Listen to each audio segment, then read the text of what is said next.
Ganun talaga pag matindi ang iyong pangangailangan. Ganun talaga pag alipin ka.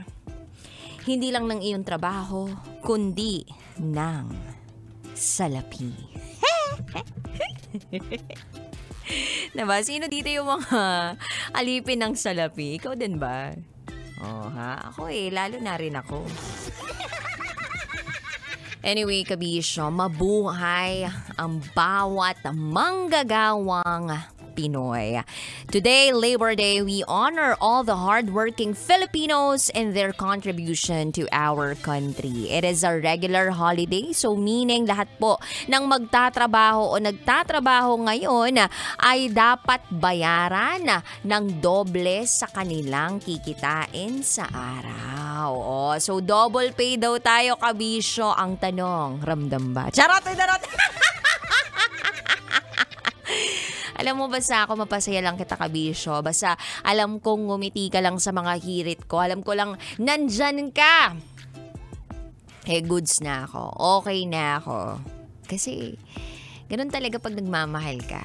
Kahit minsan masakit, titiisin mo. Kahit sobrang sakit na sa bulsa. Mapasaya ka lamang. Kailangan pa bang i-memorize yan? Basic. So, saludo sa lahat ng mga manggagawang Pinoy. Sa lahat ng mga kabisyo natin out there na kahit holiday, nagtitinda pa rin ng mga sari-saring abubot o di kaya naman pagkain sa may kanto o dyan po sa gilid ng kalsada, nagbebenta ng barbecue, banana cue, balot. Kahit mainit, nandyan pa rin.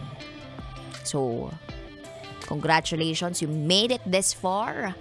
And tuloy-tuloy lang sa pagkayod ng pagkayod. Dahil darating din yung araw na lahat ng mga tinanim natin, aanihin din natin. Makakain din natin yung bunga. Di nga lang tayo sure kung masarap o mapakla. Charot to darot. Anyway, kabisyo, 3 to 5 p.m. tayo magkakasama ngayong araw na itatsuwa. Kapiling ang babaeng naniniwalang hindi man ako palaging may pera. At least, palagi naman akong maganda. This is me, the one and the only DJ Rakitera.